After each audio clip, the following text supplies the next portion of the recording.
இன்னைக்கு இந்தியாவோட இந்த நிலைப்பாடு வர்த்தகம் சார்ந்த அதிகாரத்துல இவங்க எடுத்திருக்க நிலைப்பாடை நாம பார்க்கணும் அப்படின்னா கொஞ்சம் வரலாற்று ரீதியாக அதை பின்னோக்கி பயணம் செஞ்சோம்னா இந்த விஷயங்களை கொஞ்சம் நம்ம தெளிவா பார்க்கலாம்.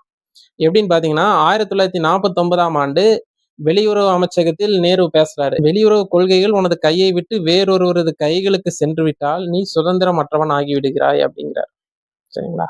அதுக்கு என்ன அர்த்தம் அப்படின்னா, உனது வெளியுறவு கொள்கைகள் உன்கிட்ட தான் இருக்கணும், அந்த விஷயங்கள் நீ காம்ப்ரமைஸ் பண்ணிக்கூடாது, காம்ப்ரமைஸ் பண்ணினா உன் சுதந்திரம் போயிடும் அப்படின்னு நேரு 1949. இன்னைக்கு அந்த சுதந்திரம் மற்றும் இந்திய இறையாண்மை அனைத்தும் அமெரிக்காவிடம் சரணடைந்து விட்டது அப்படின்னு தான் நம்ம சொல்ல வேண்டியது. அதாவது 1960 காலகட்டங்கள்ல இந்தியாவுக்கு அமெரிக்கிட்ட இருந்து கோதுமைகள் வந்துட்டு இருக்கு.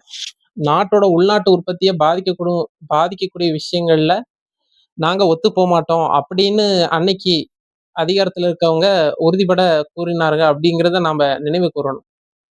அதற்கு நான் உனக்கு அனுப்பி கொண்டிருக்கும் கோதுமை அனுப்ப மாட்டேன் அப்படின்னு அமெரிக்கா மிரட்டிய போதும் அன்னைக்கு அதிகாரத்துல இருந்தவங்க பணியில. ஆனா இன்னைக்கு எல்லாம் தலைகீழா நடந்துட்டு இருக்கு அப்படிங்கிறதான் பார்க்கணும். 2019ஆம் ஆண்டுல பிரதமர் நரேந்திர மோடி அவர்கள் ரீஜனல் காம்ப்ரிஹென்சிவ் எக்கனாமிக் கோஆபரேஷன், அதாவது ஆர்சிஇசி, அதுல இருந்து வெளியேறாரு. அப்போ அவர் சொல்றாரு, மகாத்மா காந்தியோட சத்திய சோதனைய மேற்கோள் காட்டிட்டு அவர் சொல்றாரு, சீனாவோட ஆதிக்கம் இதுல அதிகமா இருக்கு. சீனாவோட ஆதிக்கம் இந்த கூட்டணியில இந்த வர்த்தக கூட்டணியில அதிகமா இருக்கிறதுனால இதுல இருந்து நான் வெளியேறேன் அப்படின்னாரு. இன்னைக்கு இந்தியா ஈரானிடமிருந்து எண்ணெய் வாங்குவதை நிறுத்தியாச்சு ஏற்கனவே. இப்ப ரஷ்யாவிடம் டிஸ்கவுண்ட் ரேட்ல நமக்கு எண்ணெய் வந்துருச்சு, அதையும் நிறுத்தியாச்சு. இப்ப சபாட் போர்ட் அப்படின்னு சொல்லுவாங்க, இது ஈரான்ல இந்தியா உருவாக்கிட்டு இருந்த ஒரு துறைமுகம் அப்படின்னு தான் சொல்லணும். இது கிட்டத்தட்ட 400 கோடி ரூபாய் ஒவ்வொரு பட்ஜெட்லயும் ஒதுக்கியிருக்காங்க. கிட்டத்தட்ட 2 பட்ஜெட்ல இப்படி ஒதுக்கியிருக்காங்க. ஆனா இந்த பட்ஜெட்ல அதுக்கு ₹1 கூட ஒதுக்கல. காரணம் இதுவும் அந்த விஷயத்துல பேசப்பட்டிருக்கு. அதாவது சபாட் போர்ட் நாங்க ரெடி பண்ண மாட்டோம். அங்க ரெடி பண்ணும் பட்சத்துல வெஸ்ட் ஏஷியால இந்தியா வர்த்தகம் செய்வதற்கு நிறைய வாய்ப்புகள் இருந்தது. இப்ப அதையும் கைவிட்டாச்சு. இந்த இந்தியா மற்றும் அமெரிக்காவுடனான இந்த வர்த்தக ஒப்பந்தம் மூலமா கைவிட்டிருக்காங்க அப்படிங்கிறத நம்ம தெரிஞ்சுக்கலாம்.